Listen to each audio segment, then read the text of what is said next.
Good morning.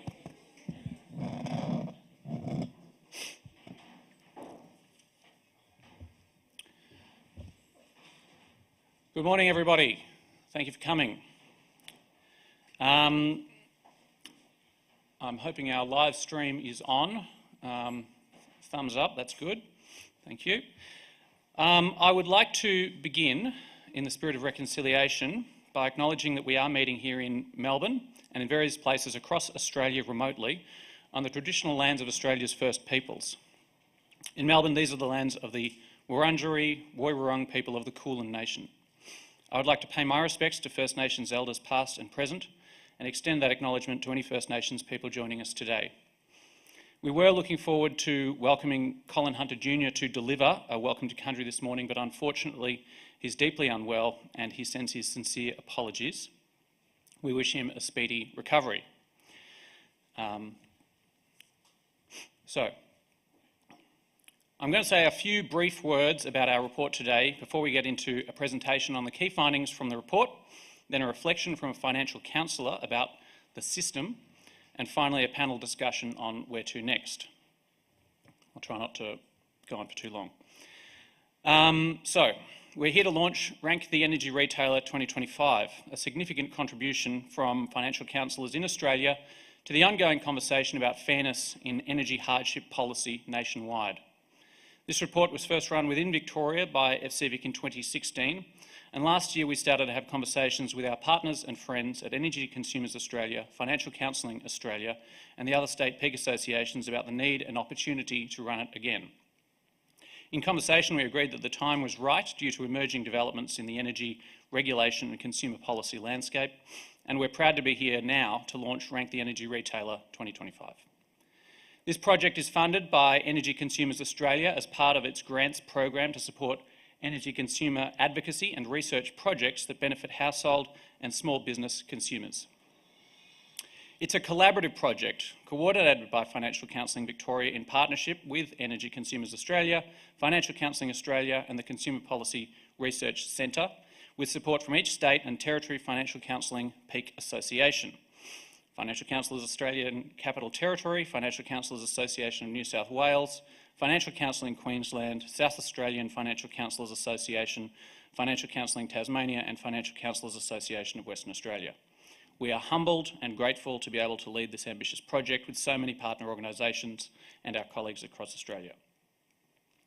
Our ambition with this project was to present a vital set of insights from the people working on the front lines of hardship, who know the ins and outs of hardship policies across the whole of society, financial counsellors. Financial counsellors have the experience and expertise not just to share their reflections on the hardship policies of energy retailers in Australia, but they have the critical insight to know what works, what doesn't, and what needs to be done to fix it. In this spirit, their insights are contributions to the national conversation being had between industry, community, regulators, advocacy bodies and governments. We wanted these findings to be accessible and useful for everyone to think critically about these issues and to be able to make bold, substantial steps to make the system fairer for all. This project was guided by a national reference group comprising representatives from 3 of the peak associations, FCA WA, SAFCA and FCAT, in addition to the project partners and community organisations, including the Justice and Equity Centre and the Australian Council of Social Services. A massive report like this takes a lot of collective effort, and I would like to thank our project partners, the reference group, and everyone who contributed for your work to get us here. The final weeks of a project like this are particularly challenging as we translate all the raw findings into something clear, coherent and compelling. On this point, I would like to specifically acknowledge and thank Georgina Malloy for coordinating this whole project throughout, corralling us all and keeping us focused on the finish line. I would like to thank Dominic for making very insightful and strategic edits to the executive summary and recommendations, the 2 parts of this report which will receive the most eyes. My brief to the team was that the report needed to be beautiful, and I would like to thank Susan Bogue for delivering. I'm proud to say that this report looks fantastic. Finally, on behalf of everyone involved in this project, I extend my deep admiration and gratitude to every financial counsellor who contributed their time and insights to this project. We know that your time with clients is precious and that every survey both adds to your load and takes time away from your clients. Thank you. To the agencies who recognised the value of this project and supported your teams to participate, thank you too. Now, before we proceed to the presentation of findings, could you please note the QR codes on the screen behind me. We won't be taking questions during the presentation, but you are welcome to put questions to the Slido and we will endeavour to respond to them later. So 1 QR code for the report if you need a digital copy, 1 QR code for the Slido. We'll put the Slido QR code up a bit later as well. That's primarily for the panel discussion. With that, I would like to introduce Marianne Campbell, Senior Research and Engagement Advisor at CPRC, to talk through the survey methodology and present the results. Marianne was instrumental in the development of our survey and the analysis of findings, and we are deeply grateful to her for sharing her expertise with us. Marianne.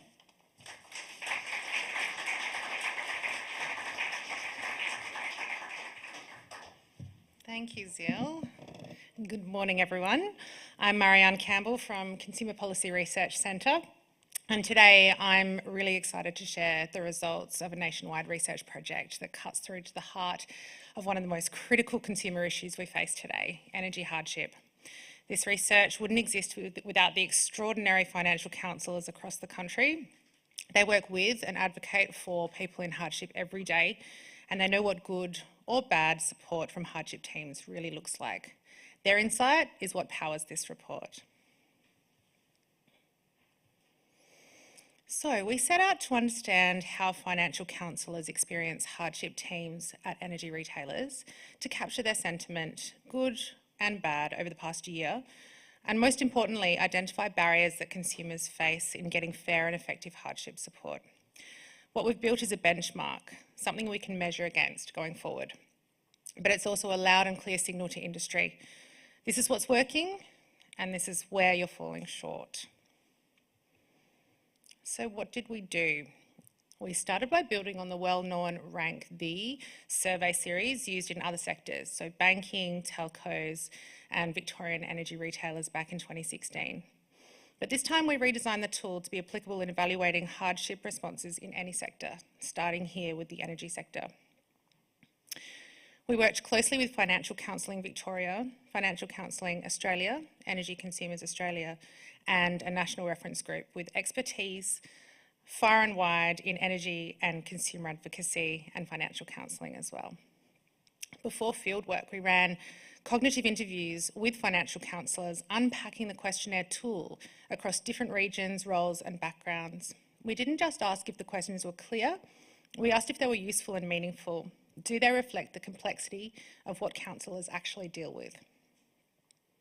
This process helped us shape a questionnaire that does more than collect ratings, it tells a story. Questions were grouped around the journey of working with a hardship team, from first contact through the process to the outcome. The survey was open for a month from mid-March to mid-April, and the reach was national. All state and territory peak bodies helped distribute it to more than 1,000 financial counsellors. Overall, we had 428 near completes and 223 full completes, giving us a participation rate of 41% and a total response rate of 21%.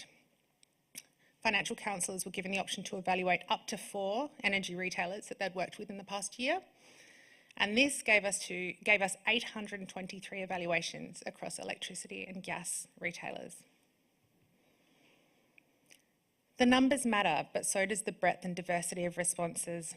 The state-by-state sample breakdown and mix of metro, regional and remote perspectives reflected the spread of financial counsellors nationally. So this isn't a narrow or skewed sample, it's robust and representative. So, how did energy retailers perform? At a sector level, not great. The performance of energy retailer hardship teams were deemed worse than banking and water. It did, however, beat telecommunications and debt collectors. If we look at energy retailers coming in third, only 12% of financial counsellors rated the energy sector's hardship practices as excellent, and altogether less than half gave a positive rating. So what does this tell us? That energy retailers still have a long way to go in building fair and accessible hardship responses, especially given that they are compared unfavourably to banks. Now we come to the science behind the ranking. We asked financial counsellors to rate each retailer with this core question. We used a balanced 11-point scale from 0 to 10 because it optimises both sensitivity and reliability. It reduces what's known as categorisation error, where people are forced into broad categories that don't reflect the nuance of their experience. But we didn't stop there. To develop the rankings, we calculated each retailer's net positive position using this formula. So the proportion of ratings from 7 to 10 minus the proportion of ratings from 0 to 3. And this gave us a clear sense of who's being rated positively overall, who's polarising and perhaps not consistent, and who's leaving a negative impression. So let's get to the ranking. At the bottom of the retailers, we see Engie, Jacana Energy, and Lumo Energy. Their ratings weren't just neutral, they were actively negative, driven by rejection of hardship, difficulty accessing support, and poor communication. Next, we see a mix of mid-tier performers. Retailers like OVO Energy, Dodo, Tango, Energy Locals, and Momentum Energy struggled with lower overall satisfaction. These retailers weren't deemed the poorest, but they're not where they could be either. Ergon Energy, Clean Heat, and Alinta Energy had moments of positive feedback, but were let down by inconsistency. And Red Energy and ActuAGL sat just behind the top 5, showing some promise but with variable results also. Next were the big 3, AGL, Origin and Energy Australia. Not perfect, but they made the top 5 nationally. But there were some standouts. Financial counsellors in WA were significantly more positive about 2 retailers, Synergy and Horizon Power. They rose to the top. Both received mean scores of more than 7 out of 10, with a third or more of counsellors rating them as excellent. They weren't just ticking boxes, they were standing out for compassion and service. So why did some retailers stand out, good or bad? Let's break it down. The top reasons for high ratings were empathy and flexibility, and simply having a respectful and helpful team. And the biggest red flag for poor ratings, hardship requests being rejected, with financial counsellors encountering inflexibility. People are falling through the cracks because the door never opened. In the Northern Territory, 80% of financial counsellors said that getting in touch at all was a major problem. That's not a system, that's a wall. Empathy and truly hearing customers is pivotal to a good hardship response.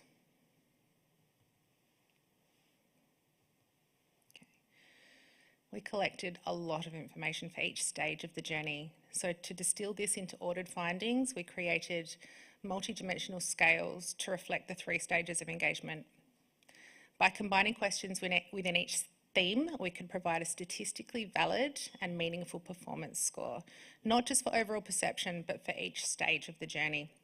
And again, we applied a net performance formula and we ordered retailers accordingly.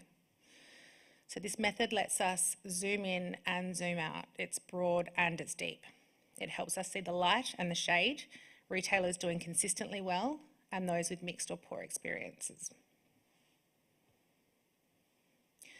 Sector-wide, third-party authorisations were mostly accepted by 74%, a positive sign.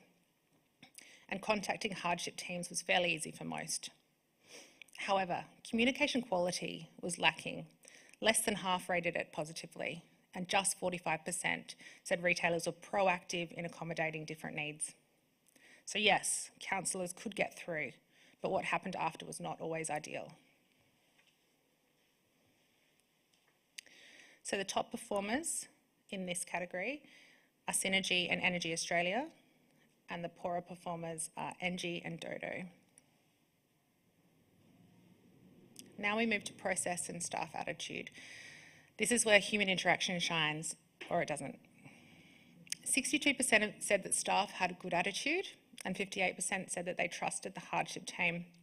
That was encouraging, but this also shows substantial room for improvement for 2 and 5. Then we hit a wall again. Only 33% saw retailers identifying hardship early, and just 41% felt staff were well informed about hardship. So while many relationships may be good, systems are still letting people down. The top performers again, Synergy and Energy Australia, and the bottom performers are Engie and Jacana Energy.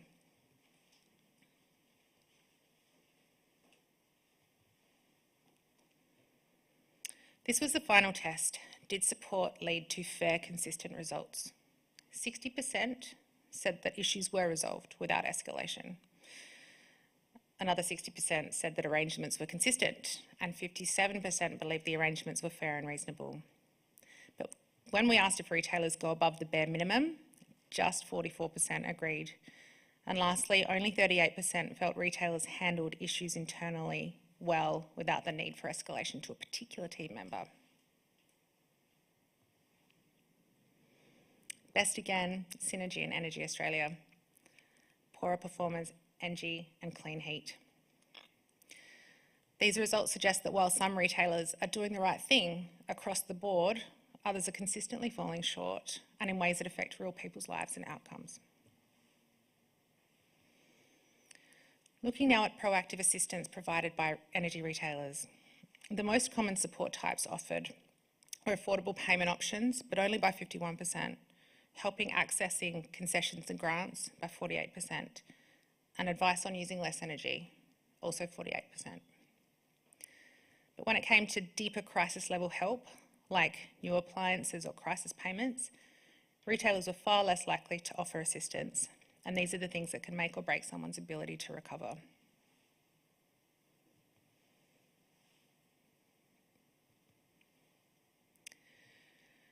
Retailers were seen to be most supportive of victims of family violence, people with disability, older people and those affected by natural disasters. That's a good sign. But counsellors perceived people with unrecoverable debt, scam victims and small businesses receiving the least support. These are the groups who may fall outside the mainstream hardship pathways. So, what does good look like? Financial counsellors were clear. Support needs to be affordable and tailored. It needs to be empathetic and human. And it needs to be proactive, not reactive. Don't wait for crisis. This report isn't just a ranking, it's a roadmap. It shows where hardship teams are doing well, where they're failing, and what the sector can learn from its own standouts. The best teams aren't just complying, they're connecting. They're working with financial counsellors, not just processing their requests. So let's take these results, use them to challenge the status quo, to lift expectations, and to build a system that doesn't just look good on paper, but delivers for people in crisis when it matters most. Thank you.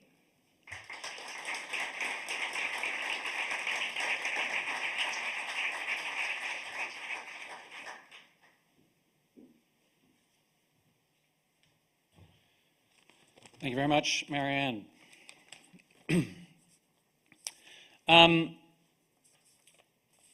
Next on our schedule is the perennial challenge of, now that you've produced a report, what exactly do you do with it? Our reflections throughout the process and thinking about what might come next is that it's all well and good to produce a report. All of us know that we can produce reports, we can put them on the shelf, and what comes next. But what we'd really like to see is that this report can be used by a variety of stakeholders, people who have an interest in the system, and can take it forward. So I'd now like to introduce, for some reflections on the experience of the system and where to next, and how financial counsellors have responded to this report. And so I'd like to introduce Sarah Duane, a financial counsellor at West Justice, to provide her perspective as a financial counsellor. Thank you, Sarah.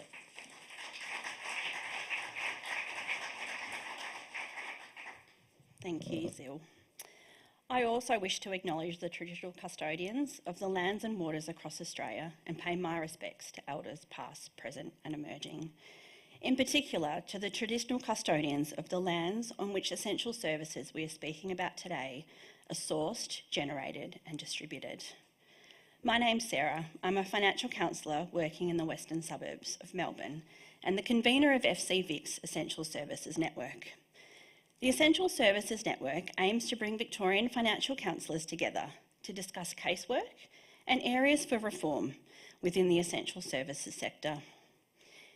In an era of rising living costs and increasing energy stress, energy retailers are no longer simply service providers.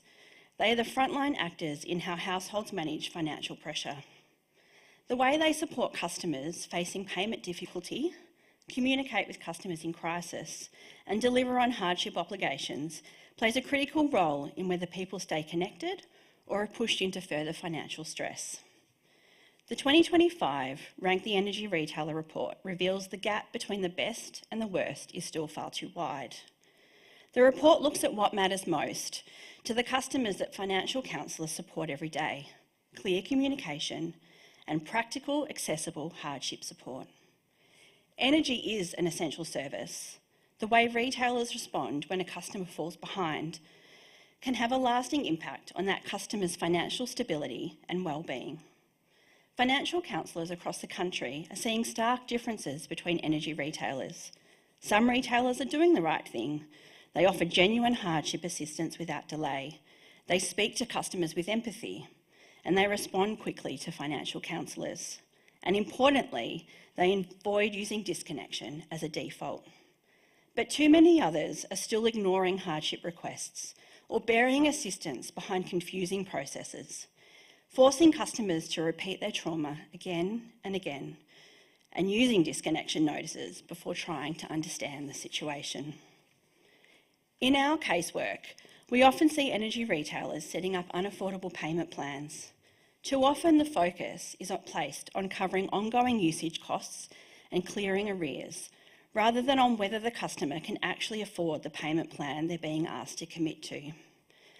When a financial counsellor steps in, we frequently see a different outcome, one that reflects the customer's actual circumstances. But by that stage, the damage may already be done. Setting up unaffordable payment plans can reduce engagement and take away a customer's sense of empowerment. Behind every overdue bill is a story. We're talking about people who have lost their jobs, who are living with illness, who are choosing between heating their homes or feeding their families. When retailers get communication and hardship support right, they help people. They navigate difficult times with them, they help them regain control of their financial situation, and they maintain trust. We want to see frontline staff equipped and empowered in providing support that is compassionate, proactive, and genuinely in the best interests of the customer. Energy retailers can gain valuable insights by looking at how the banking sector has evolved their approaches to customer engagement and financial hardship post-Banking Royal Commission. With more training for staff, dedicated points of contact for financial counsellors, and tailored hardship assistance. But there is also much to learn from the energy sector itself. As this report highlights, some retailers are already leading the way with strong hardship practices, proactive customer engagement, and genuine collaboration with the community sector.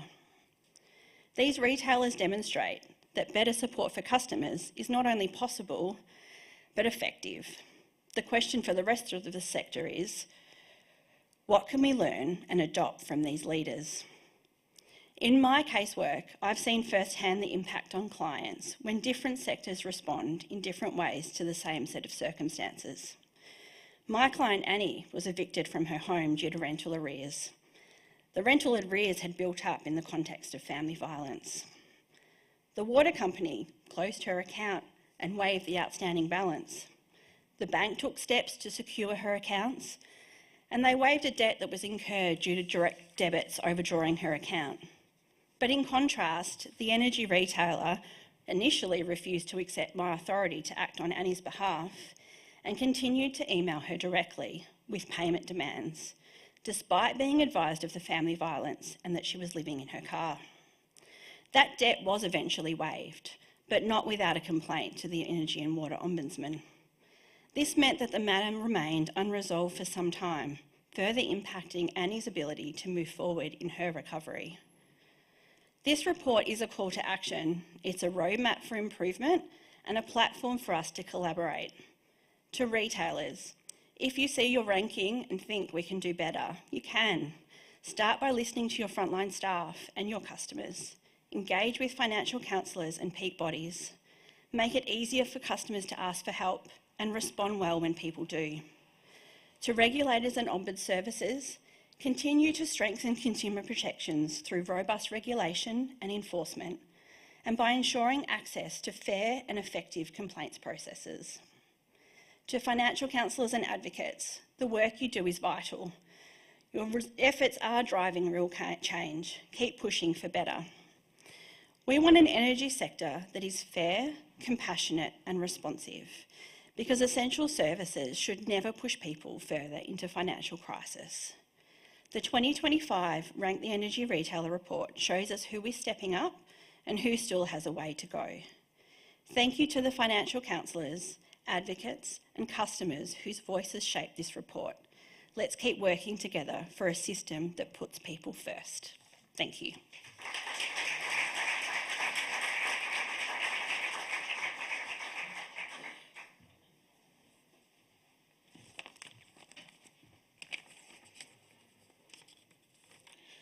Thank you very much, Sarah, for those reflections and for thinking about where to next, and as well providing a bit of a call to action for us all about what we can do to make the system fairer for all. I'm not sure how we're going on time, but I think we may be ahead of ourselves slightly, which means we've got plenty of time for discussion. Next up, we're going to have a panel discussion. And what we're trying to do, again, with this panel discussion is to think about what this report means for all of us who have a role in the sector and what we can do to make the system fairer for everyone. And to that end, we've assembled a panel of people with a variety of perspectives on the system and how it works. So I'd like to invite our panellists up to the stage, if you might, and I'm going to read out some biographies. So we have on our panel today Natalie Elkins, who is the General Manager of Market Performance at the Australian Energy Regulator. Natalie oversees the AER's monitoring of energy retailer performance, compliance with hardship obligations and enforcement actions, focusing on promoting fair outcomes for energy consumers. Welcome, Natalie.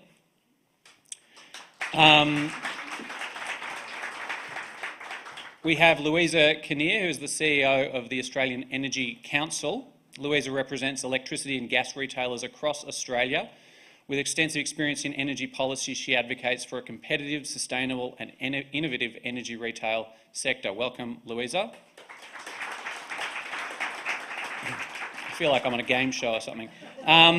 Next up, we have Dr. Dominic Merrick, who's the co-CEO of Financial Counselling Australia. Dom brings a strong background in consumer advocacy and economic justice, with a deep commitment to systemic change for people experiencing financial hardship. And last but not least, we have Dr. Brendan French, who is the CEO of Energy Consumers Australia. Brendan leads ECA's mission to represent the interests of residential and small business energy consumers. With a background in dispute resolution and consumer rights, he champions affordability, trust and meaningful consumer engagement. So I think that means I get to sit down and join the panel too, actually. So give it up for our panel. So we have little microphones available. You don't necessarily have to stand there awaiting every moment, but they're there to use. Now, just before we begin, I guess emphasising what we're hoping to do with this report, which is to take it from a set of reflections from financial counsellors across the country who actually have a lot of insights into what can be done. But we're hoping to see a commitment or a roadmap from each of us as to how we might respond and how we might take these insights forward. So to that end, I'm going to hand over with my first question to Natalie, which was how will the results of this survey influence the ongoing energy consumer reform work by the AER, especially in relation to the review of the NECF? Well, I think one of the things that this report does, it really does confirm our enduring commitment to looking at hardship across not only policy, monitoring and compliance, and enforcement. And I think that there's a number of things that are underway, one of which is actually to increase the value of disconnections, which consultation for that closes in 2 days. So moving forward on things like that, plus also in terms of looking at our own hardship guidelines, our own reporting and data collections. So from the 1st of July, our new guidelines come in for reporting for retailers, and one of those outcomes will be we will actually have better transparency and granularity of data around this, and that will then therefore help our monitoring reporting. And also just give some transparency of performance across the industry. So from our perspective, it is a holistic approach, and I think that it is incredibly important. And I think that from us, it's also one of the things that came out from our payment difficulty review and the report that was released only last month was that it's not just about hardship customers. It's about broader customers experiencing payment difficulty. And from one of our perspectives, it would be good to have that as a consistent definition across the laws. So I think for us, it really does just confirm that there's a lot of work to be done. And we do see consistencies across the retailers, and it would be good actually to have some more consistency in terms of how they apply the guidelines and how they approach hardship. Acknowledging that obviously with the cost of living crisis that things haven't improved and possibly have worsened. So that for us, yeah. And so there's a number of things that are currently underway. And noting that the department itself is currently conducting a review of the better energy customer experiences. And so all of this is currently happening. So I think that this just provides further evidence of there's lots to be done. Thank you. I'm going to turn to Louisa. How should industry respond to the feedback that hardship processes are still falling short for many vulnerable customers? I think we have great respect, I think, for the work that financial counsellors across Australia do. And I think when financial counsellors speak to us and we hear that feedback, we do genuinely listen. I think it's such an important role that financial counsellors play in supporting and in engaging with customers that often struggle to reach out directly to retailers themselves.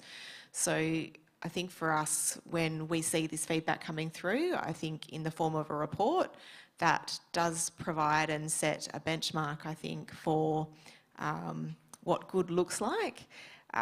We do actually listen and hear that feedback. So certainly within the Australian Energy Council, we've actually set up our own leadership group consisting of member retailers who are looking specifically at these issues right now in relation to improving consistency around how processes for both hardship but also customers experiencing domestic and family violence can be improved right across the industry. And I think at the Australian Energy Council, we're very committed to leaning in and providing an industry-led approach with members very much supporting that. So I think in some respects, while I think no retailer ever likes to see their name at the bottom of a ranking system or anything like that, that the silver lining out of a report like this is that we can start to define what good looks like and work with our members to articulate that and to improve things and go from there. Thank you. And I know there's a lot that's been going on from other reports and other findings. I mean, how do these, and you've been undertaking certain changes, but how do these specifically, I guess, influence or change the way you're thinking about some of those actions that you're already undertaking?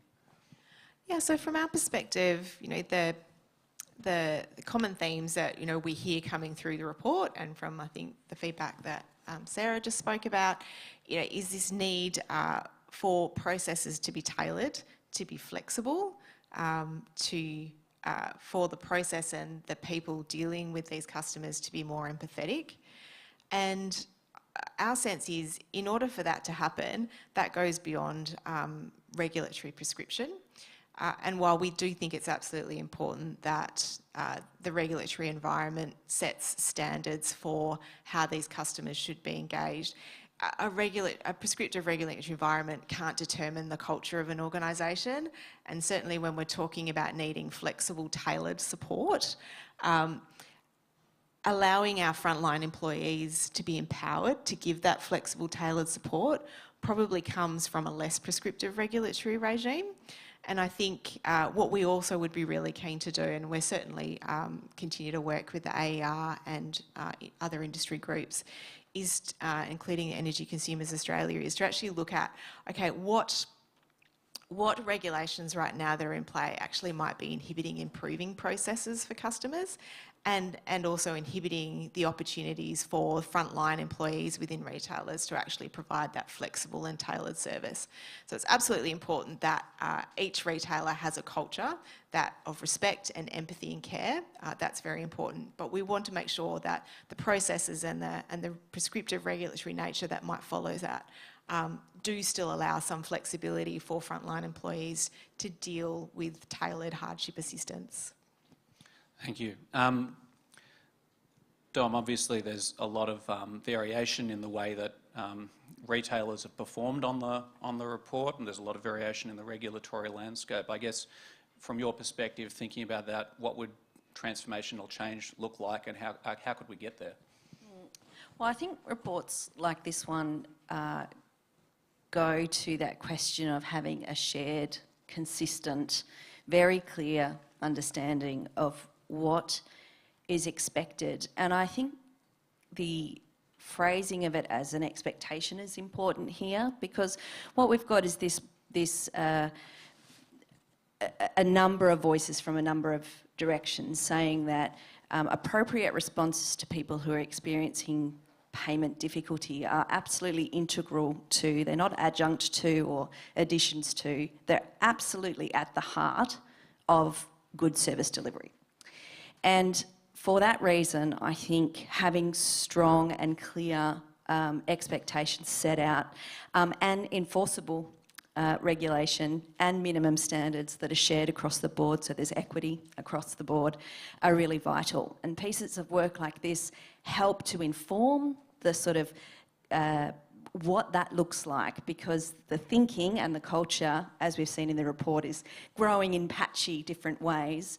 And so you've got these different drivers, one being, clear and enforceable regulation, and another being insight coming up from the ground like this and other forums that say, and this is what that looks like. These are the clothes that would wear. And so I see both of those as vital. Thank you. I'm going to predictably move over to Brendan.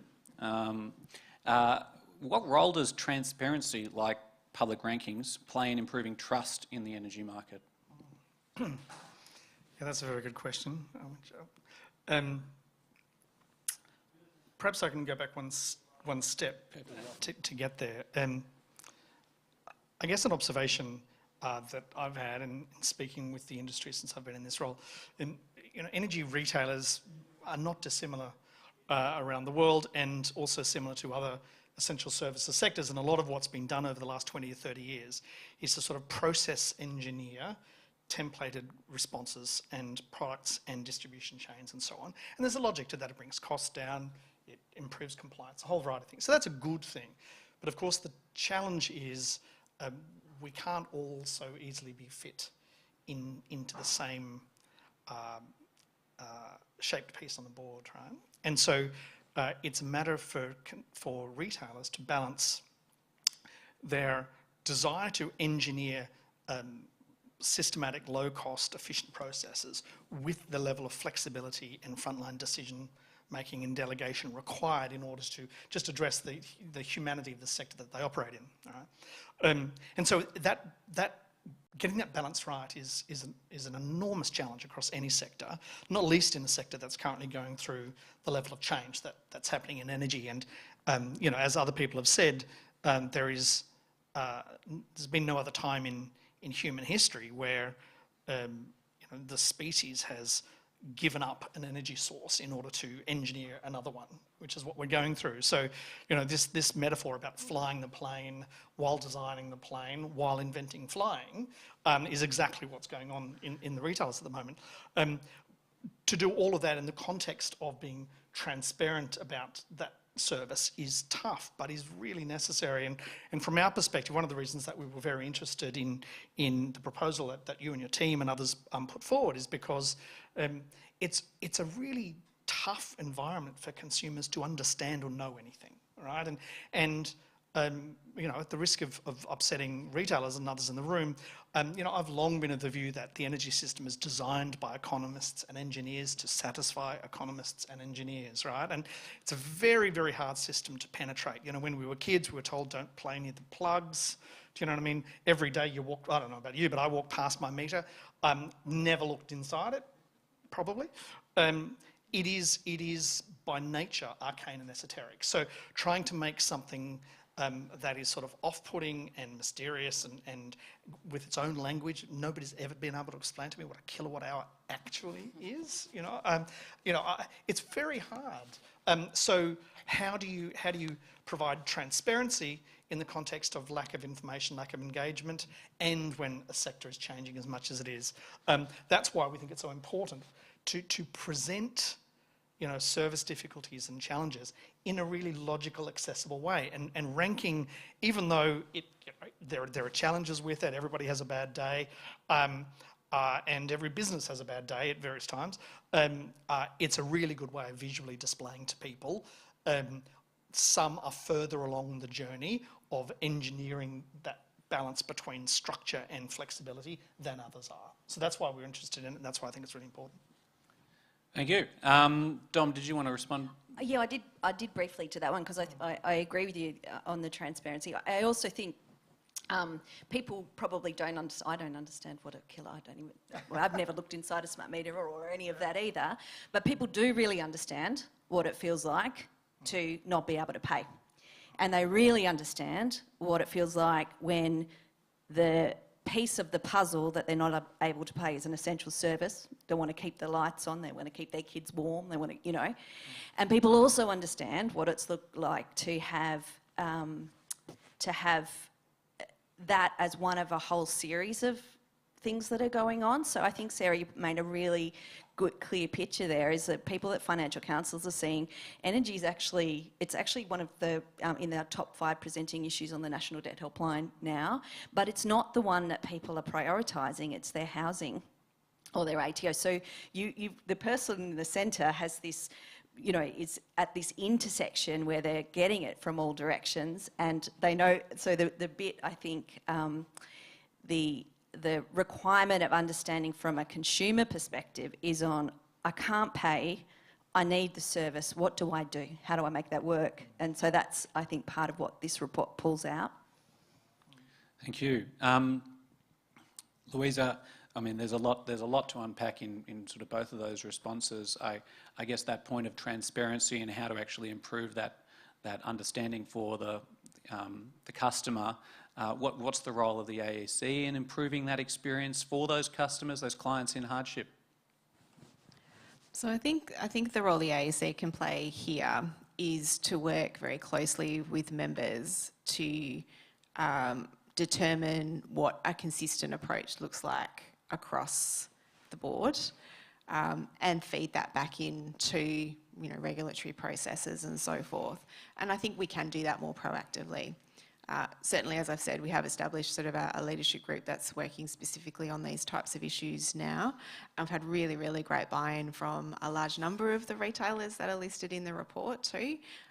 They recognise that this is a really important area, and they are very, very willing to work together to see what can be done in this space and to improve that really consistent approach.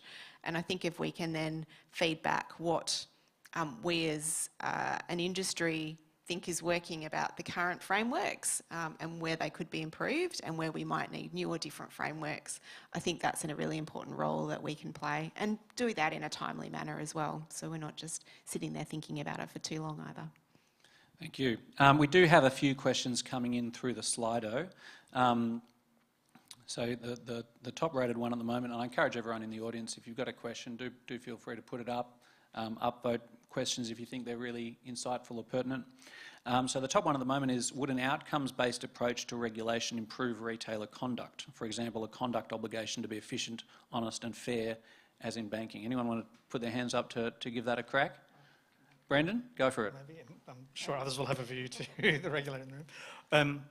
I'm sure everybody here understands the context of the question, but just in case, I've been reliably informed that in the electricity sector there are about 12,000 rules and thousands of pages of documents that retailers and other participants have to comply with. So it's very, very logistical, but also highly disciplined compliance environment. What tends to be happening in equivalent sectors overseas and other service sectors in Australia is a move away from highly prescriptive regulation to more principles or outcomes-based regulation. Maybe give you one example. In the finance sector, which we heard a bit about this morning, and you've seen the comparison here. For the lawyers in the room, you'd know that Section 912A of the Corporations Act requires anyone with a financial services licence in Australia to operate honestly, efficiently and fairly. Right? And they're a compounding obligation. So your activities as a bank or an insurer have to be able to satisfy those descriptors, if you like. In the energy sector, the objective is to operate efficiently. And so applying a reasonably simplistic sort of view on this, what that suggests is really the obligations are owed by the consumer to the energy firm, not so much the other way around. And it's very much our view that you don't want to abandon rules where they're necessarily important and hard won by the consumer sector over many years, but you do want to, as Louisa mentioned, create some level of flexibility so that the firms can develop a mature culture within the organisation that is genuinely customer-centred and not just this kind of compliance minimum viable response. And so we're seeing that in the UK, we're seeing that in other sectors here in Australia, in the social sector at the moment, we're seeing it in aged care, as I say, finance and others. And so we're a big fan of investigating this more fully because we think it will allow for a more mature regulatory response and will actually allow the firms to compete more fully, we think, when it comes to domains such as responsiveness to consumer needs, where they need flexible arrangements to repay and so on, hardship programs. We think the next couple of years is going to be a lot of work done on this, and we think it will help to mature the sector and increase the responsiveness to consumers generally. Thank you. Louisa or Natalie, did you want to have a crack at that or respond to what Brendan mentioned there? Louisa? Yeah, sure. Yeah, we're obviously, I think this idea of sort of principles-based regulation is sort of now have been brought to light. I think the AER's raised it previously. The Federal Department, through their Better Customer Experiences work, is sort of looking at that now. We're very open to kind of considering different ways to get better outcomes at the end of the day for customers, and to do that in a way that works for the industry as well. So, and I think certainly not just around hardship, but certainly I think as the types of products and services that are offered to energy customers going forward, if you think about the proliferation of rooftop solar, the fact that not all customers can access that, and then we've got an equity issue going on there. How can we evolve regulation that actually encourages us to look more holistically at how those types of resources can be offered and delivered to different types of customers, including those who can't just buy them outright. So I think we're very, very keen to sort of explore where this might go and how it might support customers better in the future. Natalie? Yeah, and look, I think that the AER have been very strong in terms of thinking that there is a way to evolve the protections given to customers, and at the heart of everything we do is actually making sure that now that energy consumers are better off now and in the future. So I think that talks to how future forward thinking we are in relation to this. And whilst I think though it's good to have that future focus, I do think that there are things within the current framework that do give flexibility that we're not necessarily seeing in terms of how the retailers are responding to customers when they're talking about payment difficulty, in terms of how they approach their response. Simply because I think that the default is a payment plan, and obviously there's work to be done to make sure those payment plans are actually fit for purpose and that the consumers can meet them. But we're seeing less, I suppose, a range of response from retailers from our reporting, the data that the retailers give to us. So we would like them, in even the meantime, just to be able to use that flexibility more so. I think that within the provisions there are things like referrals to financial counsellors, and we're only seeing around about 2% of customers actually coming through financial counsellors, more proactive identification, and I think one of the retailers that were called out in terms of best practice was Horizon, and we've been working with them understanding how they use predictive analytics to identify customers who are experiencing payment difficulty. There's obviously debt waivers, there's also replacement of energy efficient appliances, energy audits. So whilst there is work to be done, I think, and to follow the lead given by financial services, I do think that the current guidelines and toolkits available to us does grant us some more flexibility that potentially could be used more. Oh yeah, just adding to those, the application of concessions that people are entitled to. We'd really like to see that. The preemptive stuff, I think, is a growing area of interest, and as you know, as the ability to do that improves, there's a sort of onus to go with that and use it for helpful reasons, and also the application of the best offer when those are things that they came through. I think when.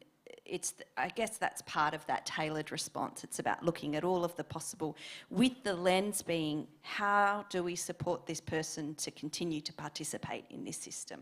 That's Certainly for me, I found some of the findings on the poorer ranked retailers a little bit bewildering on that particular point of, is the best offer offered when somebody says they're in hardship? And that seems to me such a low-hanging, simple thing to offer if you're thinking about responding to a person who's explaining that they're experiencing hardship. What can I do? And going, well, publicly available, this is an offer that is available.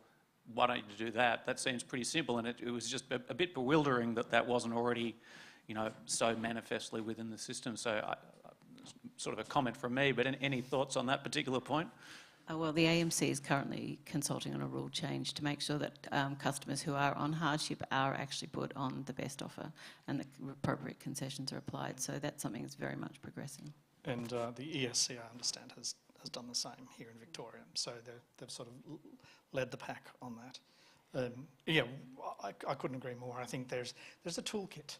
And my suspicion is that because these assistance programs haven't sort of been considered to be core to the activities of retailers, I think, even though they've been around for a long time now, like 2-3 decades, because of that, they probably don't get the level of executive oversight within the organisations that would be valuable. They probably don't get the level of process engineering and developing reporting and data, escalating through the company and so on. So, when I look at the results, it seems to me you've got to call out what seems to be really solid attitude and people trying really hard from within the firms, by and large. The high on the list of all the responses was the attitude of people who are electing to work in a hard job in the retailers, doing tough and important work.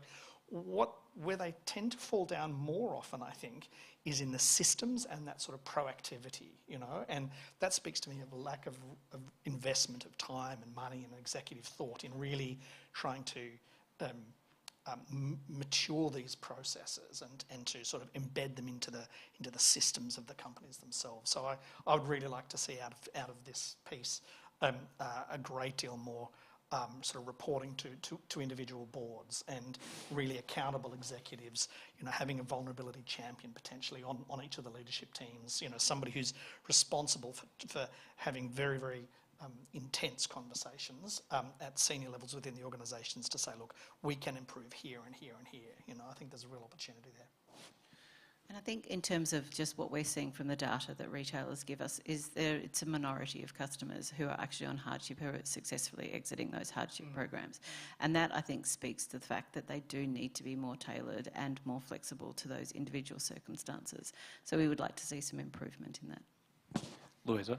Yeah, I think the better offer example, I think, is a really great one that we can look at, and the fact that one of the barriers, I think, to moving customers on hardship to a better offer has historically been the need for retailers to ensure they can demonstrate that they've obtained the customer's explicit informed consent.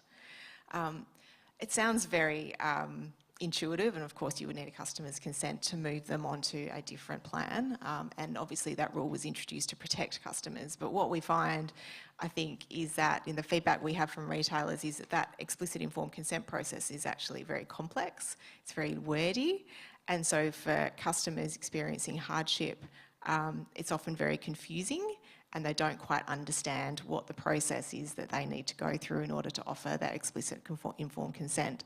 So what we're actually, we've given this feedback obviously to the regulator, and that's why they're looking at it, is it's actually been very difficult for retailers to move customers onto a cheaper offer because of the way that explicit informed consent actually operates. So that's why the AER has obviously moved to change that. Interestingly, I think EIC is embedded in the NERL, isn't it? So it's difficult. It's actually so entrenched in law that it's very difficult to fundamentally change that process. So I think the AER has actually proposed that retailers can offer a credit, is that right? Equivalent to the discount? Yeah. So I think this is just a really great example of how if you embed really prescriptive regulation into law, so to the extent that you can't change it when it's not working for customers, that might not be the right approach. And I think that's a great example of how we can do a lot better, both from a regulatory and a retailer perspective, to raise these issues and make it work better for customers, rather than have to go through years and years and years of rule changes and law changes to try and get what is a relatively simple outcome. Brendan, you look like you want to say something. Yeah. Yes, but if I can, the current rules that many of you here would know this very, very well. As it currently stands, the rules allow a retailer to sign somebody up. 5 days later, change the price or some elements of the price. and for some elements of not inform the consumer until they get a bill 85 days after that. That's in the rules. So you can change the price to benefit the retailer in a sort of unilateral way. But I remain unconvinced that retailers can't reduce the price for consumers in assistance programs. Clearly it's hard for them to be moved to another contract. I appreciate that. But I would like to see more flexibility on pricing of the contracts that people are in, because it's really, at the end of the day, about the price for consumers and not so much about the contract, I think. Notwithstanding that it is a real challenge, and it's a bit archaic, you know. But I can't see any reason why it is better to get nothing all at once from a consumer than something over a longer period of time at a lower price. Thank you. I mean, obviously there's a bit of a theme that's already emerged about this balance of regulation between the need for good quality minimum standards and also with, I guess, a desire to be able to offer some kind of innovative or flexible solution. I'm getting that a strong sense. Louisa, I guess, how do you go about designing a system from a regulatory angle that guarantees or, you know, mandates those minimum standards and also provides for some of that flexibility that you're trying to look for? I'm going to pass that to you first, if that's all right. Yeah, absolutely. I'm a big believer in collaboration across the industry, and I think it is about regulators, industry, retailers, financial counsellors, consumer representatives really coming together and working closely together to understand, what outcomes are we trying to achieve for customers and how do we get there in the right way, and keeping an open mind about that. Sometimes it absolutely, mandating minimum standards, I don't think anyone is necessarily going to agree with, but how do we make sure that then we can evolve them as we learn? And how do we make sure industry is leaning in and giving the right evidence and data and feedback to help inform the way regulations are developed? So I think, certainly we've spoken with a number of people and groups in the room about wanting to lean in more to provide some case studies about where certain processes aren't working for customers and why, and then using that to inform the right conversation with regulators and industry groups about what we do with that. So I think collaboration is key to this, definitely. I'm going to pass it on to Natalie for another perspective. Look, I think from the AR's perspective, consultation and how we engage around guideline changes and rule changes is actually quite critical, and we prioritise that and are always willing to hear feedback from across the industry. We have our own consumer consultative group. We lean on them quite heavily for a consumer experience, and work also with the department. So for us, consultation is key, and we are really mindful in all of the work that we do to have feedback to across the industry in terms of how things can be improved, and then also provide an explanation of our decision at the end of that consultation. Thank you. I'm going to pass to Dom, and just sort of following on from a bit of that discussion about that, that balance of regulatory action and process and standards. I guess, what can the energy retail industry learn from other industries who may be further along in that journey? I mean, thinking about where the energy, the retailers sat on the ranking compared to water, banking, some of the progress that's been made in those sectors. Yeah, well, as Brendan mentioned before, there's different infrastructure in place, so that's a big part of the picture. But in terms of sort of the practices within the current situation, I think that there is, pieces like this give a good kick-off to hearing from and situating the voice of the person at the centre of decision making, I think, and that comes through really strongly in terms of across the board when we're looking at what responses we'd like to see for people when they're experiencing payment difficulty. Is that customer-centric aspect is really important. I've been saying this a bit lately. I think there is also something sort of to build on your question there, Zil, around being really mindful of the intersecting pressures and what the flow-on effect of a particular set of responses in one sector has on the responses in another. And Sarah, you also made that point really clearly, this sort of sense of where the one individual, and we see it through the financial counselling casework, is affected by a series of things at once. So not just understanding and being informed by what's happening in sectors that might be further along in that journey, but also in kind of contemporaneously saying, well, what's the impact of these things on each other? I think that that lens, I think, would be really helpful. The other thing I just sort of wanted to bring into the room, and it is in the report, but it's always important with pieces like this to note that I think, Natalie, you said it's maybe 2% of people. So you've got maybe 50% of people in difficulty in some kind of hardship. Was that it? About, I think that's what I read in the background bit. And then you've got a really small percent, you've got a sort of attrition rate within hardship in energy. And then you've got a really small percentage of people in that space who are represented by a financial counsellor, or maybe 2% or 1%, I've heard different. And that group is what we're hearing from now, and that group is getting the gold standard. So that group is the group who are absolutely experiencing, because financial counsellors are expert at navigating the systems, at understanding the language, understanding who to speak to and when, understanding what to ask for. That's their bread and butter, that's what they bring, and the outcomes are understandably tend to be better for that. But you've got a huge group of people who are either, first of all, not accessing hardship programs, and then if they are accessing hardship programs, are unrepresented in those programs. And so the findings of this, just to situate it, are you've got the piece where financial counsellors are comparing sectors, but it is really important to remember that what you're seeing is the best of the bunch. These are the best hardship responses across. So just to add that bit in, I know I actually didn't answer your question. Well, I started on your question and then I took a little decoy, but I do think it's a really important part to keep in the backdrop of that conversation.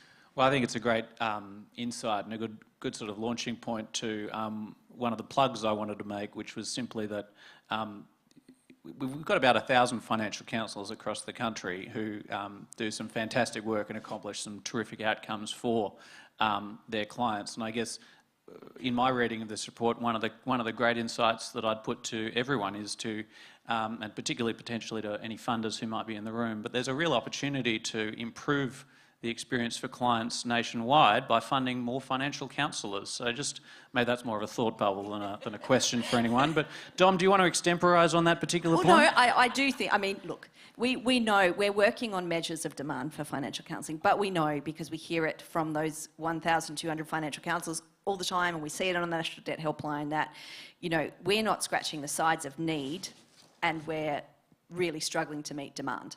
So just thinking about that, really, we do need better funding. We need more stable funding. They do an amazing job. But the services that financial counsellors provide are not scalable to the degree that you would need to have. You need the system to work as well, so, and an increase in financial counselling, so that you get this targeted response where, you know, you're using advocates wisely, and there are enough advocates to do the job, but the need for advocates is lowered because the systems are working for people from the get-go. There's probably a bit of a reflection as well that, you know, as we were talking about before, it's a very complex system for anybody to navigate, hence the need for financial counsellors, and something of a call to action to actually make it easier, more accessible, simpler to use. So, Natalie?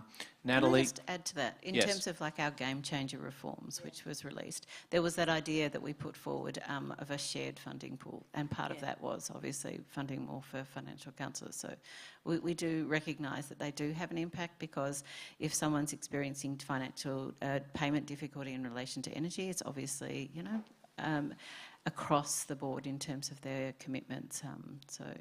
And that was the game changer reforms, was something we did consult with widely. It was a very collaborative effort, and it was a whole range of reforms that we're still following through on. Thank you. I've got a few more questions coming through on the Slido. This one's directed to Brendan. Do you have any further insights on the finding that small business owners are an under-supported cohort? Yeah, that's a good question.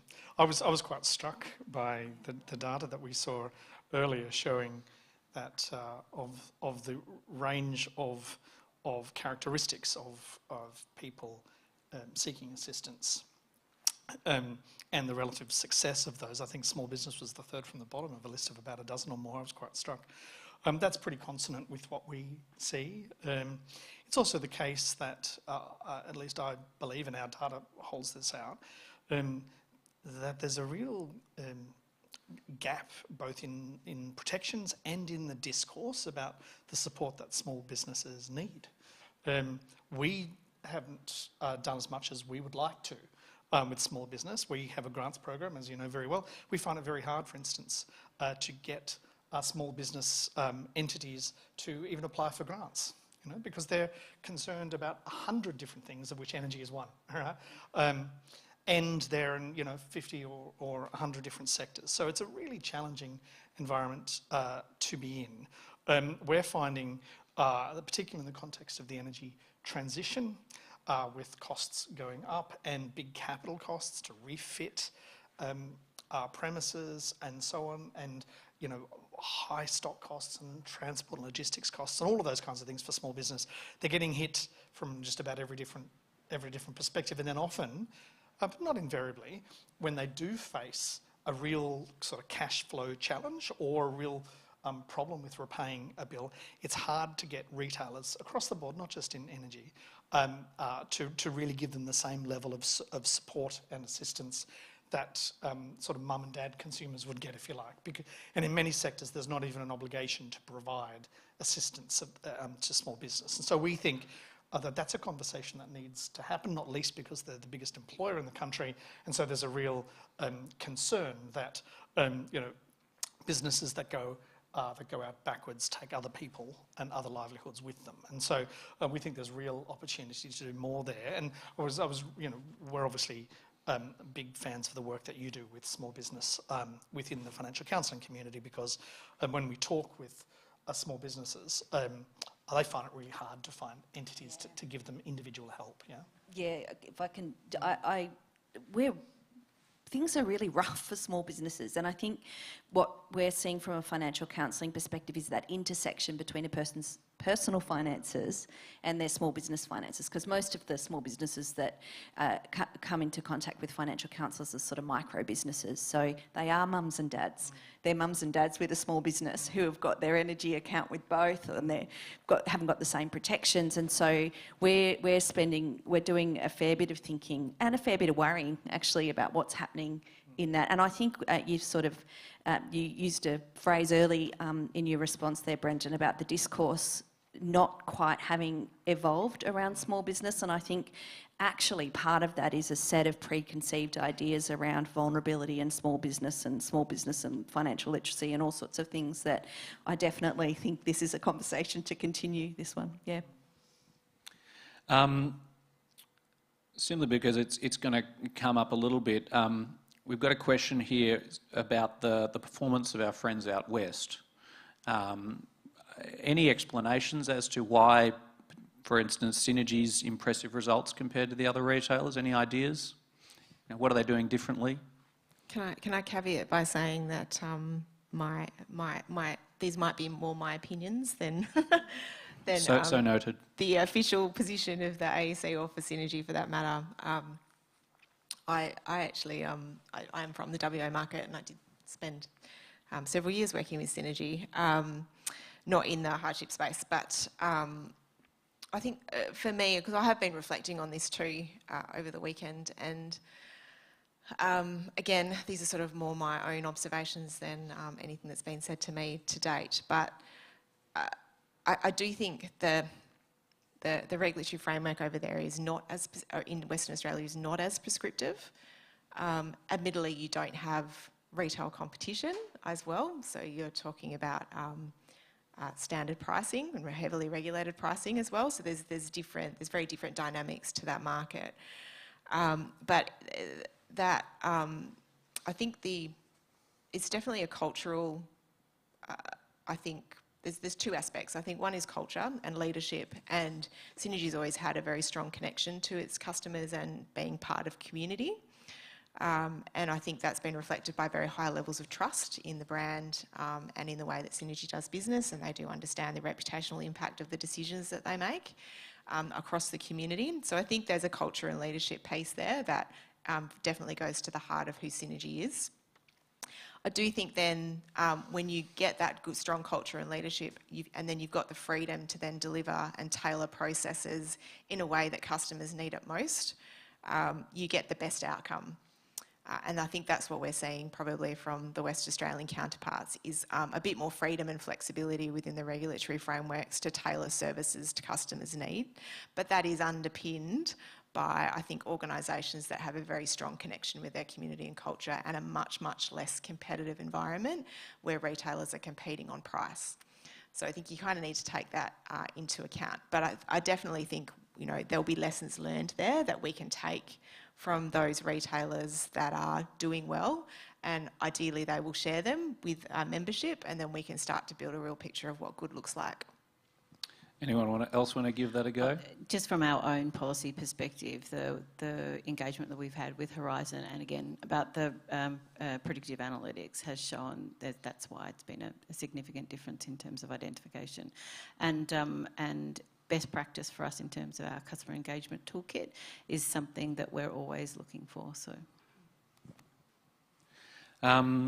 did you want to have a go at that one? I think if we're looking at what happened across different jurisdictions, I think potentially that culture and leadership piece is the significant contributor there, because, you know, there are other markets where, you know, there's not very much competition, and those outcomes have not, you know, so I think it's hard to, but definitely, I mean, I think the significance of top-down buy-in and a positioning and an understanding of the role of the organisation in relation to the community, that those are massive drivers. I certainly found it quite striking if you looking through the appendix and sort of comparing the.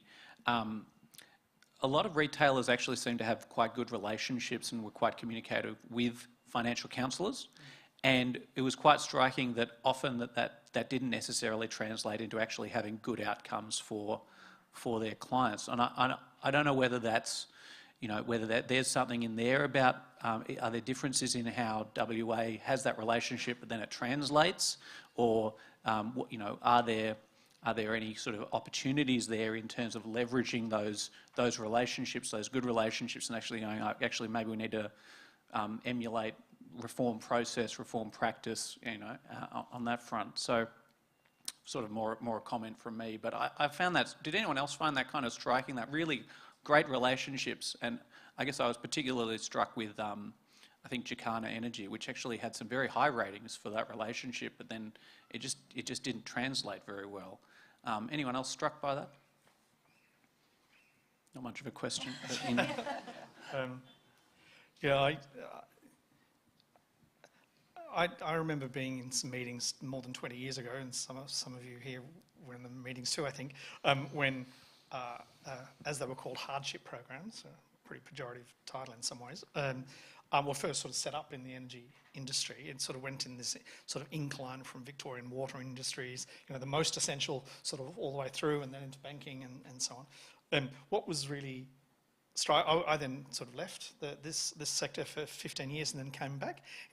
If I'm brutally honest, I don't see that the programs have evolved as much as I would have expected them to in that time, except in one respect, and that is that the people who are working in these cells, these units within the retailers, are often there because that's what they want to do, and they're good at it, and they love it, and they're really responsive, and they know their clients, and they feel the need for this work sort of in their core, right?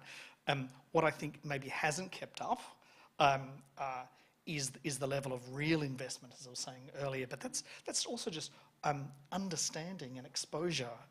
There's a thing, I think, for those of you who work in big organisations, the more senior you get, the less you have to do with your customers directly, which is kind of a bit logical but perverse at the same time.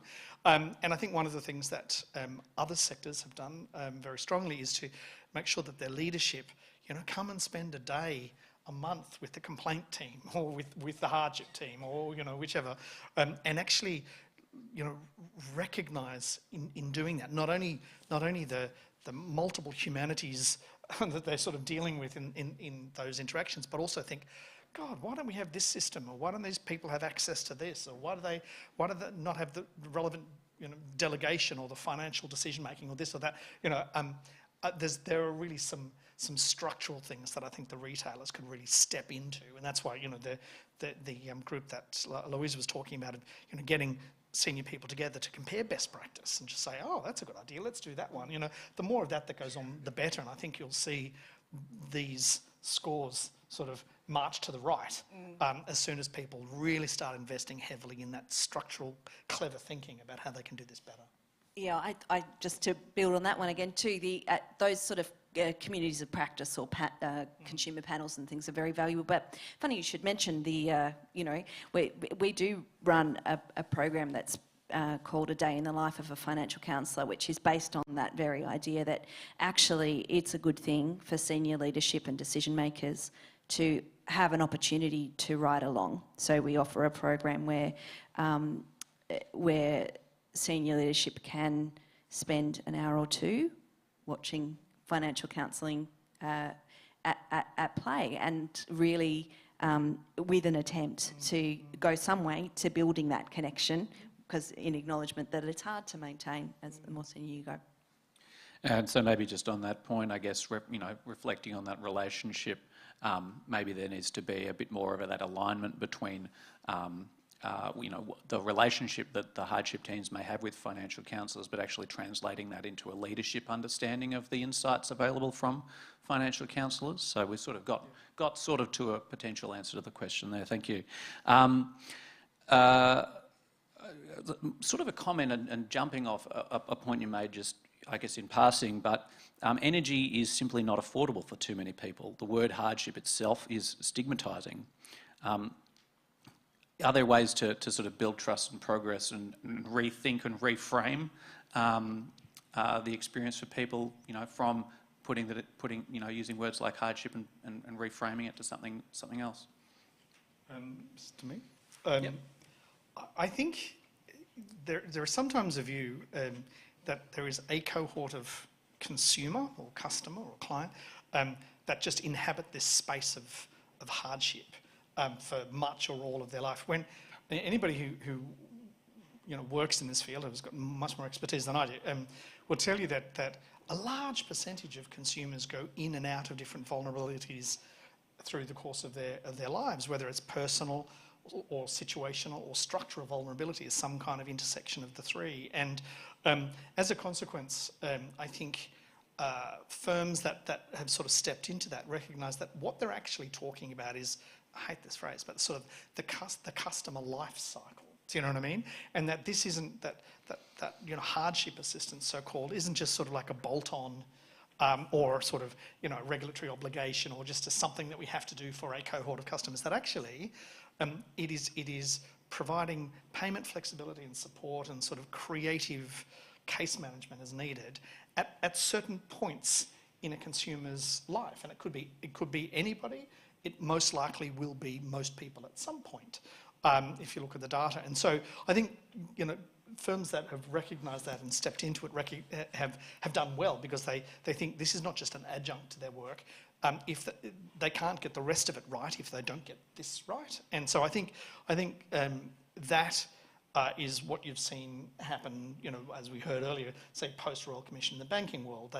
They realised that this is not optional to good practice. This is central to good practice. And secondarily, I'd say that there are many jurisdictions around the world that are now staring into this fundamental question, that there are people who can't afford energy. And all the assistance programs in the world will not necessarily address this fundamental question for a subset, could be movable subset of people at any given time. And so that is a question that sits right in the heart of the community you want to live in and the society you want to be, I think. And yes, you know, auto-paying concessions and these obvious things that should be done that are not, all go some distance. But it's interesting the number of entities around the world that have recognised that energy is becoming essentialer by the year, right? You know, when I was at school, I could go to the library and study, or I could do my banking in a branch. None of that's available to most people now. Without energy, your ability to participate, not just in the economy, but in your life, is vastly diminished. And so there's a fundamental question, what we are prepared to give up collectively in order to ensure that all people have access to this thing that is going to be a major descriptor of the bare minimum required to live a human life effectively.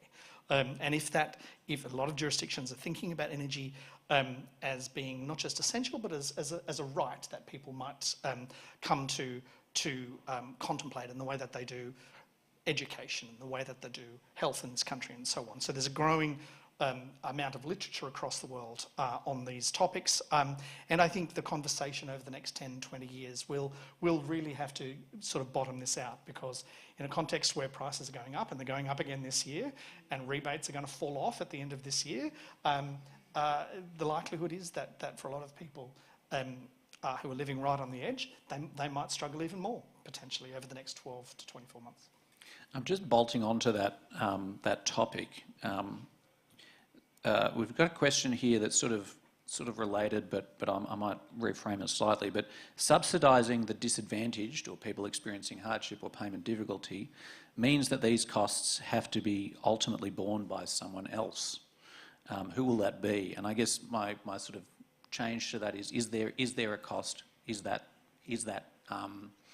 Are the changes that might be made likely to be a cost, and who's going to bear that? Is that fair? I might pass that to Louisa. Yeah, it's a really good question. So I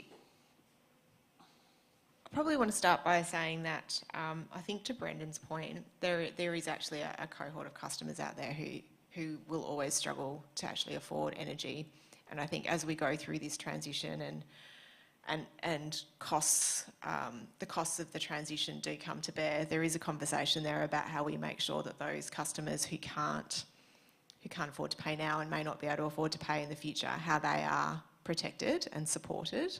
I think that actually needs to be a really, really important part of the debate around the transition going forward. I mean, there's a cost to the transition, I think, is probably the better way of putting it. We're going to have to pay to replace, certainly on the East Coast, it's not that different on the West Coast, around 60% of our coal-fired generation in the next 10 years. So even if you were to replace like for like, and I'm not suggesting that we should replace coal with coal, it's not going to be the $40 to $60 a megawatt hour it was in the 1980s and 1990s, which is what we were paying. So renewables will provide some relief to that, but then you've also got to factor in network costs of integrating renewables into the system. So we are facing a challenge around cost and affordability on energy, and that is not going away. So then it's how do we allocate those costs fairly across both government, industry and consumers? And that's the debate that I don't think we've had sufficiently enough yet, is around who bears those costs.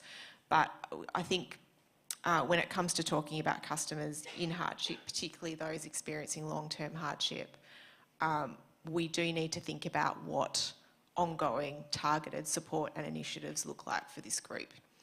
And I think it's probably a combination of government and industry understanding how to manage that effectively. I do think providing access to behind-the-meter rooftop solar and batteries for consumers that don't own their own home becomes really, really important in this conversation, because that is actually a really important mitigant, and we're at the scale now where we've got so much solar on the grid that it's effectively in itself a large generator, and we need to learn how to manage that in the system. But giving customers who can't afford to purchase their own solar, whether it's because they don't have the money or whether it's because they don't own their home, I think is a really important initiative that we need to think about how we overcome those barriers. And I have said before that I think that is actually both government and industry leaning in to work out what the solutions are there. Thank you. A question that's sort of come up in a couple of formats is this point about consumer awareness. We've got a report like this that's sort of shown some pretty poor practices for some retailers. What's the role of all of us in communicating that kind of information to consumers? Is that a reasonable avenue to respond to these kinds of insights? And if so, how might we inform consumers of these insights? Anyone want to take that?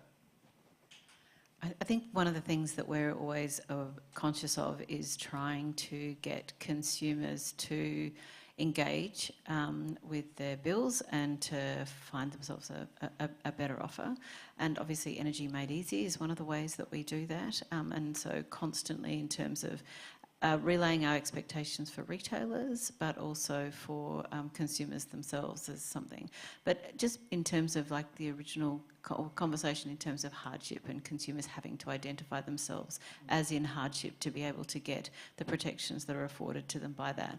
One of the things that we have advocated for in the payment difficulty report that we published last month is that idea of a single consistent definition, and it takes away a definition of hardship and it's just customers experiencing payment difficulty, which I think is broader and probably more reflects consumers not having to advocate for themselves and identify themselves as being in hardship. Brendan, did you want to? I'll just on that point, perhaps, two small observations. One of the reasons I think that you saw such a sort of a tangential shift for banks and insurers and funds managers and so on is because of a penalty regime. There was a very significant penalty attached. Some might say it's the highest order penalty in the finance sector for example, a bank that doesn't recognise a consumer as suggesting that there is a particular need for financial assistance. I think in energy sometimes I've seen you sort of need the magic words, sort of the open sesame into the hardship program, and if you don't know the right words, you don't get in there. And that's not just archaic, but it's kind of unacceptable.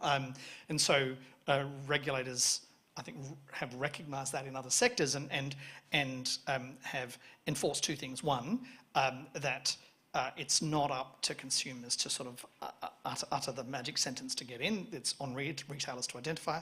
But also, you know, as we heard, you mentioned Synergy before, this ability to use big data models to actively determine that a consumer is on a trajectory which suggests that they might take advantage from being sort of intercepted, if you like, in a positive way at a certain point, and provided a range of sort of flexible options that very often prevents someone from getting to a point where they then need a formal hardship application. And so I think a big marker of success here would be for retailers to sort of really step into this proactive identification domain. That is one area where I think they have not developed nearly as much as I would have hoped to see. Dom, just sort of on that, is this point about is improved consumer awareness enough, or the right approach to sort of some of the challenges we're talking about here? Yeah, look, my question back to that would be, to what end? What's the expectation here? And if I can sort of wrap in both of those language questions that have come up. I mean, first of all, language evolves, and it could be a bit of a straitjacket, or it can be an enabler, and maybe we are at the point where looking at hardship because of what hangs off it in terms of a checker box of what, and shifting it to a payment difficulty is perhaps gives a broader conception of what's out there. But with that comes the onus of identification. So both of those questions I think that we're dealing with deal with what is a reasonable expectation of the consumer in navigating these systems. And I think The first one around early identification, I think there's real value in that, because that is about shifting the onus from the person who oftentimes, by virtue of their situation, is in that payment difficulty, to be saying, hey, I'm here with this particular language and I know what's available to me, etc. And then the second one around consumer awareness, I mean, it's always good. It's part of the, having access to information and understanding is part of the dignity of participating in systems.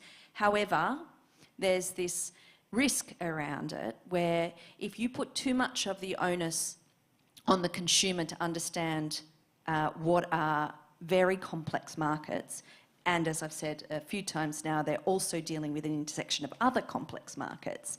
I think consumer awareness, there's a place for it and it's valuable and it's valid, but I also think we just need to be careful that we're not asking consumers or putting a barrier to consumers accessing things that should be available to them by default by assuming or putting the onus on them to understand and navigate very complex systems. Thank you, Dom. Just in the interests of time, I've got a couple of general questions, and then I think we might wrap it up. So, the first one is, there are some cohorts of consumers actually kind of left out of this report and out of the ongoing reform agenda, and notably those who are in embedded networks. What do we need to do to support these consumers, and did you reflect in reading the report if there are any other consumers who might be left out of that agenda? And that's sort of to the panel. I can see, Louisa, you're nodding, so I'm wondering if you want to say something about it. Yeah, yeah. Look, embedded networks is definitely an area that I think just needs continued monitoring, in particular. But the one that springs to mind, obviously, I spent 6 years in the NT, and so prepayment meters, I think, is the other one that I think is probably less of an issue for the members that I represent now, but certainly I think from my own personal experiences and the time that I've spent out in those communities, often remote Aboriginal communities that have prepayment meters, is that that's an area that we actually do need to kind of keep the spotlight on. I think the standards of living to which those customers more broadly are subjected is so much lower than the rest of the population.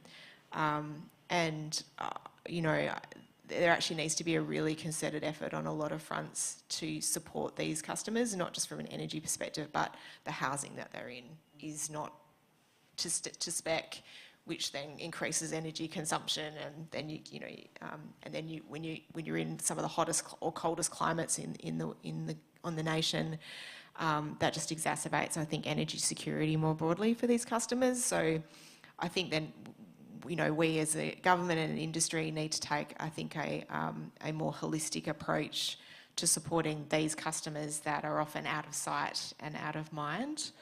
And, you know, certainly the things that we were looking at doing when I was in the NT were things like rooftop solar, community microgrids, that type of thing, to really take the pressure off those communities in terms of cost, but also security of supply. Thank you. Anyone else want to have a crack at it?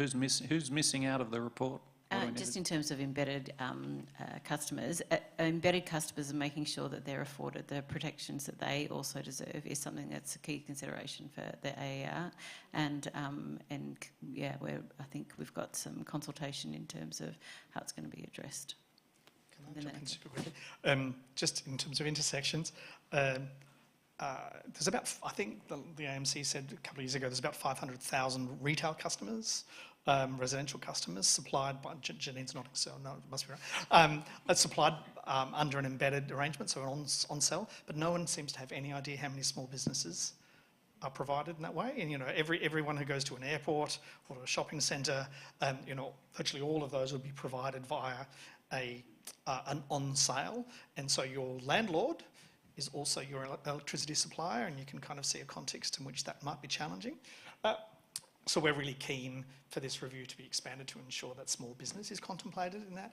And regarding prepayment meters, I might just plug, we have another grant report coming out from Original Power and Western Sydney University and a couple of others that we've been working with over the last couple of years in a couple of months, where Original Power and the universities visited hundreds of communities in four states to look at consumers' experience of prepayment meters, and the results of that will be out in sort of 1 to 2 months. And watch this space, because I think you're going to find them quite remarkable results in terms of experiences of disconnection and lack of access to hardship support and so on.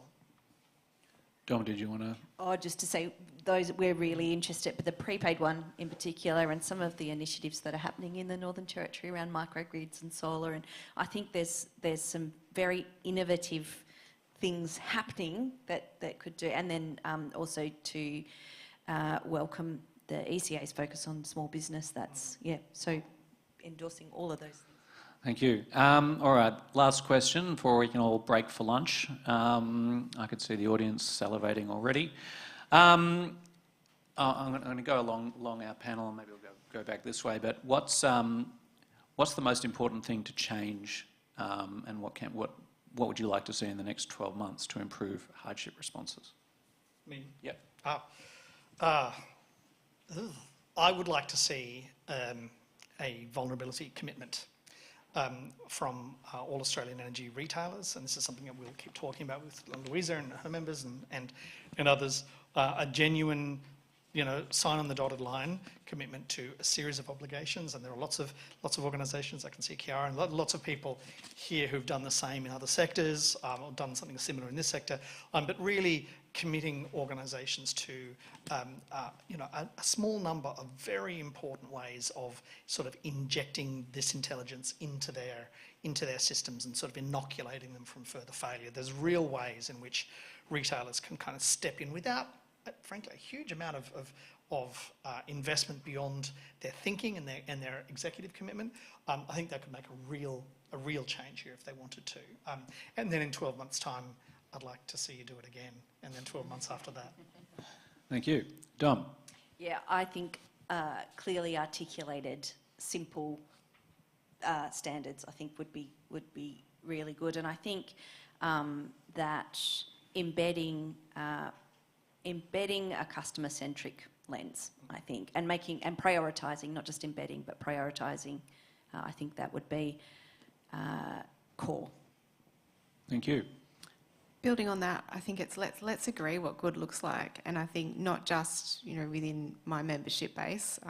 That's definitely the first protocol for me, but I think collectively, if we as a panel were up here in 12 months' time, wouldn't it be great if we could all sit here and go, yeah, we actually agree what good looks like, and here's where we are on that journey to ensuring that that's consistently applied. Natalie? I think for me it's a simple metric, and really it's some evidence that actually the hardship programs are more suitable and meeting the needs of customers. And so from our reporting perspective, I'd just like to see an improvement in terms of customers who are successfully exiting hardship programs being recorded, and that we can actually see a good uptick in that, because I think that will be testimony to the fact that this report and all of the work across all of the organisations represented here is actually having a positive impact. Fantastic, thank you very much. And on that note, could I invite the audience to give our panel a round of applause? Thank you very much for your time.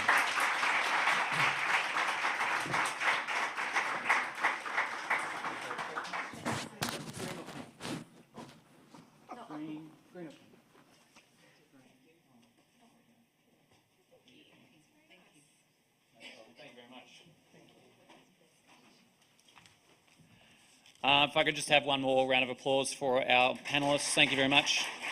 Really appreciate you being here and for providing all of those insights. Now I have the envious task of somehow wrapping up what you've just heard, the presentation before, the reflections from Sarah. So I'm not actually going to try. I'm just going to say thank you to everyone for coming along.